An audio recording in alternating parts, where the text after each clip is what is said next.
Hello. We're on? We're on. Hello. Tristan from ACT Scale Model Society. I'm at ScaleACT. This is second day. And over at Thoroughbred Park in Canberra. And how you doing, Craig? I'm doing very well, thank you, Tristan. How are you? Yes. Craig, are you one of our judges? I am. I'm on the Chief Judge team. Right. So I think one of the burning questions for scale modelers who are entrants and competitors, and they bring in their models, are how is judging actually done? And it's a very general question, but I think there are a variety of answers to that, aren't there? There are a number of answers to that. The way we do it primarily is we have a grading system, which is divided into 5 components, such as basic build standards, finish, weathering, presentation, etc. And each of those has a percentage depending on the category and the level of the modeler. And we just mark against those. So you're not competing against any other models on the table, you're just competing against those standards. Right, and I think one of the things just before this, I asked, where should we start? And I think you wanted to have a look at the ships table, which we've got here in front of us. I like ships, but yeah. So is there like a special sort of consideration when it comes to what you're looking for in different ships? Well, not particularly with different ships. It's just certain skill levels that translate across all the ships. Many of them these days will have photo etch components to them. And if you look at the scale of some of these ships, they're quite tiny. So dealing with photo etch, small parts, and large dobs of glue can often end in disaster. So when we judge them, one of the big things we look at is how well all that's integrated together, how the finishes come up, seam lines, and particular glue marks, because ships fall off, bits fall off ships, and then people put them on again at a later date and forget to touch up the glue marks. It sort of stands out a bit. Right. I think you were being overheard. We have a gentleman that suddenly appeared in front of us. We have done all our admin. That's great. In preparation for the presentation. So all the photos have now been uploaded, and it's a big thing when guys enter their models in the registration. Upload a photo. It's just fantastic. Makes our life a lot easier, everybody's life a lot easier, and the photos will also be part of the presentation at the end. So make it a great photo if it's a great model. This man is this involved, he forgets to tell you his name. This is Dave White. Pleasure, Dave. Thank you for joining us. Cheers, mate. And thank you, Craig, for agreeing as well to join us in on this. So I think what we were talking about, and that leads nicely into what we were talking about, is how are things judged? Because, I mean, it's a big topic, but it's a very simple question on the minds of modelers. Yes. Well, I've already mentioned about how we have the scoring, well, not a scoring system, but the criteria that we mark against. Yes. Yep. And it's different per genre. So the categories we use for ships, or the levels we use for ships, is different to tanks, it's different to cars, it's different to planes. Yeah. Mainly due to different emphasis on the same parts of the build. Construction, painting, weathering, presentation, but they're weighted differently. And they apply differently to each genre of model. They're not our standards, they're international standards that we've adopted. So this is the open category standards, and it's a very high standard of judging. To come away with a gold award, you really need to be on your game. Every single thing considered, the error and the Absolutely. all the history behind it, and whether you are building something to represent it perfectly, or whether there's something that's a little bit fun. I think you guys take those sorts of things into consideration. Absolutely. We don't just stringently look at the rules. We apply some common sense and some logic as well. Most people know when they see a good model. Yeah. And we also take into consideration if a modeler goes the extra effort to, scratch build parts or add additional bit, or in the case of these two here with the battle damage, even if there's slight errors against other criteria that we would normally mark them down against, we take into account extra effort as well. So, we will look at that too. So, all I can think of is, there are different levels of effort here as well. And it's not really fair to judge effort against effort, but sometimes it's really obvious.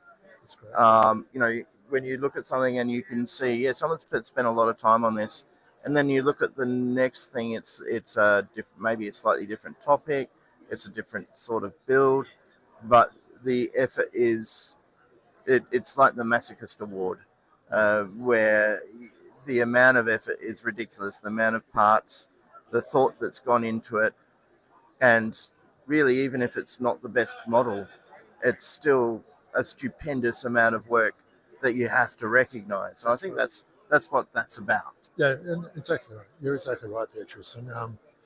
We do recognise that, and we understand that. If you're scratch building a kit, particularly if you're doing it from nothing, there might be historical or structural errors or basic building errors, but the fact that you've gone to that effort to build something from nothing is incredible, and that's taken into account when we judge. We're just talking about the Masochist Award. Oh yes. And how it's not, doesn't have to be the best model. No.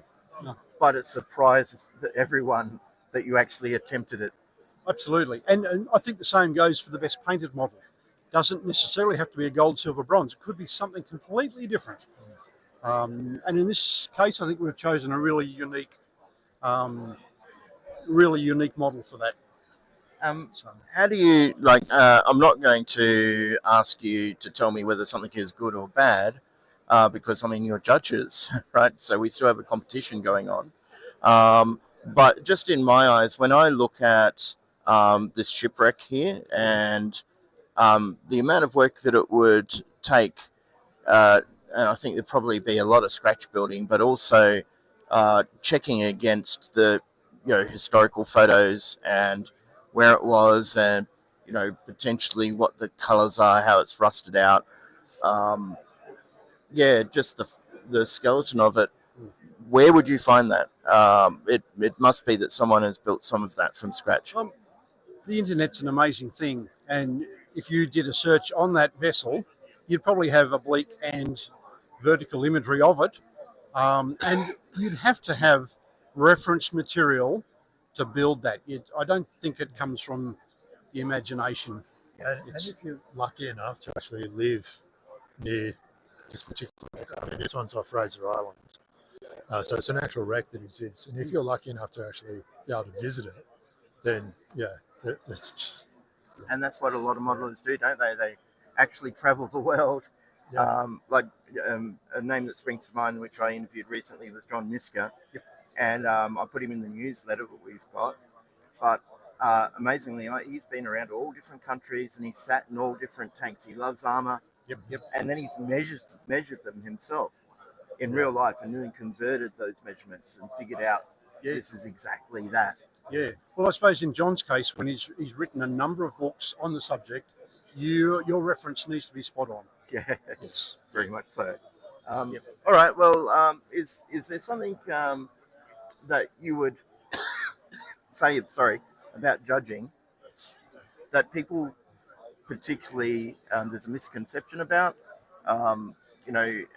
Also, would you feel that there have been advances in judging, particularly in our club? Well, what we started out towards the end of last year, we thought we need to bring up the standard of judging right across the board. So we formed a group, Craig and myself, formed a group called the Judging Certification Team. And we had a loose kind of plan. We met half a dozen times and discussed lots of different modelling aspects. What we want to do next year is get a larger group together and really nail down exactly who we want why we want them, what we're going to look at, and what we want at the end. And we're going to kind of tighten it up a bit and run a proper training program, just so the people doing the judging have got some confidence in what they're doing. The Chief Judge has some confidence in the people that he's asked to judge. And I think the punters should be happy that we're trying to bring up the standard of judging right across the board to give them a fairer go at the gold, silver, bronze. And this is the sort of consideration that I think you want in a club. You want people to be open and honest and say, hey, look, here the judging platform, this is how we've been doing it. Maybe we've got room for improvement. Always. What can we do to be fairer, to actually provide reward where it's due. Yes. And, it's across all categories, isn't it? It's like, it's a very adult hobby, but there's so many kids as well. Well, we're trying to encourage the juniors. We don't judge the junior entries, and we give them a participation award with some presents to go away and build more to encourage that next generation of modelers to come through. It's the same way as we're trying to encourage the next generation of judges to come through too. Absolutely. With this program, because we also understand that there's a certain level of redundancy built into this program as well. Because prior to that, if one of us fell over, it leaves the club in the lurch. That's right. Yeah. So now, as Dave said, this program has a core cadre of people that are trained in the same way. So they're all thinking along the same lines, but they're all open-minded and from different categories. So having that experience and the skill sets and just a bigger group to draw on, I think makes for a better judging team overall. Yeah, for sure. Right. So I guess that's from a theory perspective. I've asked you about judging, and I think it sort of made it a little bit clearer. Are there any tables here that you would look at and say, be able to look at and say, well, this does represent the standard that we are looking at for this table? That's a difficult one, right? Because I mean, it's all sorts of scales going on. A little hard to pick one table out of 817 models. Yeah. Of 30 different categories. Yeah. Of 3 different levels by a senior and a junior kind of entrant. Oh, yeah. But I mean, if you look at the, I immediately see, it's all these different topics. I'm not going to say pick a favorite, but I just like the fact that there's such a broad range of topics. Every single table, I don't think there's 2 models in this whole 817 that's exactly the same. Yeah.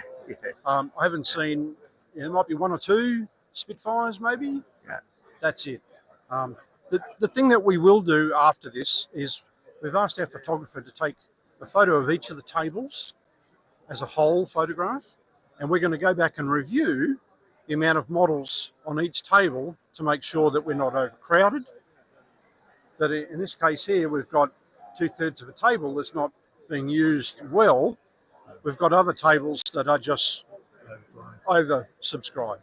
So to try and even out, it's a little bit of a hard task when we've got 30 categories of 817 that comes in dribs and drabs over a month to then try and predict how we're going to lay it out. And when I see like second day, so you guys are judging from the first day, aren't you? Yes. So quietly running around, checking absolutely every single model, looking at all the different categories, assembling together, discussing what you see in front of you, the various aspects of it. And it's a serious decision. Like, you really do try to. We do. And we understand, modelers put a lot of their life into their models, and it's understandable that they want to see it do well. And post judging, quite often they want to know where they can improve, or what was it about that particular model that didn't meet the standard. And I think that's fair enough. Yeah. And as you say, it's serious work. We don't want to treat it flippantly. It's not something that we. So the rewards are well deserved. Like they're Yes. Yeah. There are other competitions around Australia that everyone walks away with an award at a minimum bronze. Well, that's not us. We kind of strive for hopefully the best models on the table. Walk away with the good prizes. And as I said, we have the open system, so gold, silver, bronze, which means it's not just limited to 3 place getters. We could have up to 20 medals, Yep. or we could have 2. Because every model is judged against a certain set of criteria and standards. So you're competing against those standards, not the model next to yours. Yeah. So, And it's a funny thing, isn't it? Because those standards, the more that you're judging, the more you can see what that range is, and even then you're renegotiating that every single time, because people bring out stuff that's new, Oh, yes. different. New techniques, new models, new members bring along interesting ideas and techniques as well that we hadn't thought about. and new media, not just dealing with plastic anymore or wood, you've got resin and metal. 3D printed. All sorts of things. Yes, yeah, and paper models as well. There's a large variety of cardboard models that are very, very good, and we haven't seen too many here, but I know Melbourne does have quite a few card models It's on one, display down there. one of those things, isn't it? Like with all the different techniques, and when you're looking at a particular model that has been done extremely well, it's like these layers. The more you look at it, the more you realize, oh wow, they also added this, or they also removed that. Yes, Like whole sections of a model, modified in a way that you wouldn't think would be done. The extra work would be done, and it is done. It is right there in front of you. Well, that's right. So That aircraft carrier behind you is a case in point. Whoever did it has decided to model the whole hangar deck, yes. and normally you would not see that, but he's chosen to do that. Yes. The one thing that we would love to do in a lot of the categories is elevate the models higher to make them a better viewing angle. That comes at a significant kind of task. The tables aren't manufactured to do that unless we have some sort of makeshift boxes to elevate some of the models. It's an aspiration I don't know how we're going to achieve, but we'd like to start. And this is case in point, as Craig said. We've got a table now, we've elevated it, because people need to see underneath, because there's some fantastic work happening here. And at such a significant scale. but that shows also the thought that goes into the judging, because it's that 3-dimensional thought. It's like, what are all the aspects of what I'm looking at? And sometimes you're right, it is covered, like it's hidden, behind something, or something that is not announced, and then you discover it, and it's like, okay. That's right. And it can go the other way too, where you have aspects of a model that are technically perfect, but when taken as a whole, it's just not quite there. Yeah. If you understand what I mean. So, All the sum of the parts need to add up. Yeah. whereas others might not be as technically perfect, but they've brought it together really well. Yes. This has been a fantastic discussion, I think. I think it's sort of opened the eyes for viewers about how this is really a technical art. There are lots of different aspects to model building, and as judges, you have to help yourself try and pick up on what people have done, and it takes time and experience to really see all of those things. And obviously, with the idea of improving the judging system, and bringing more people in, and teaching new people, then the whole idea is that all of that experience continues and grows. And I certainly feel like when we look at these tables, we can see standard, and we can see master, and we can see junior. You can see a variety of skills and skill levels, and it's relatively clear. When you look at a master table, you can tell there's a difference. Absolutely, yes. And we encourage guys, the standard modelers, to kind of push the bounds, really understand the techniques better, and move up to master. That's that regimented viewpoint too, because when you get to master and you've got standard, you've got junior, the juniors may do some really fantastic work. Absolutely. You're judging in that realm of junior. Yes, yes. So our judging figures change for each of those 3 levels. We're looking at the same things, but we're applying a different rigour to the juniors as opposed to the masters. I've got to say too, I do know that you guys work really hard, and I know that the judging is something that's really well considered. But you know what? All of it is about fun. Oh, right? absolutely. And you guys are the first to know that. Yes. So when you're looking at these, sometimes it's a joy because you see something that's just completely different. You have no idea. Some of the models we look at, people walk around and they look at a model and it's a great model. When you're actually judging, and I say this to encourage anyone to join the judging team, you get to see parts of a model that you wouldn't normally see just at a cursory look.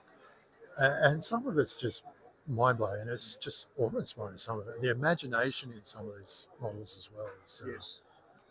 We're thinking about creating a separate Chief Judge Award for just pure imagination. A model that someone's thought out of the box, they've had the skills to build it and to present it in such a way that it's just unique. And it doesn't need to have a gold, silver, bronze.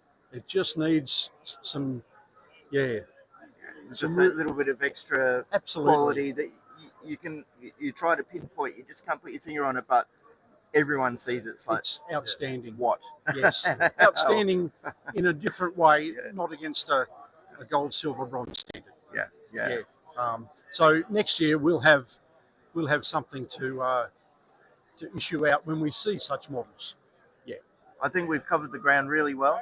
I've got to thank you both, gentlemen. It's my pleasure. absolute pleasure talking to you about this subject. Thank you. And look, I hope everyone who has seen this can take away something about the club, so ACT Scale Model Society, and also the venue that we have here, ScaleACT, and the thought that goes into all of the work from all of the people that love what they do. It's a passion, and they bring in these scale models, and they accept that they're going to be judged against each other as well as judge on their own merit, how far they're able to go.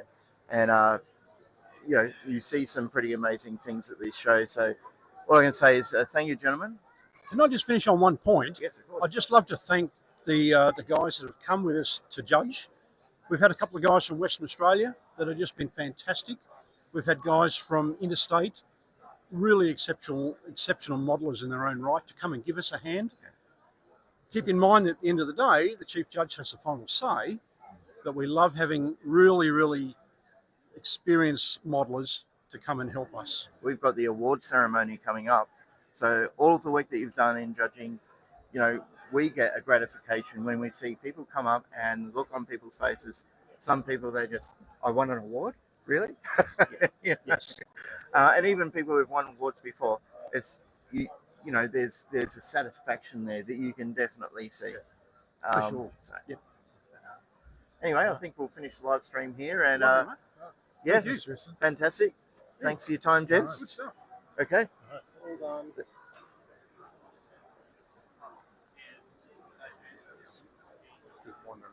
We're wandering around.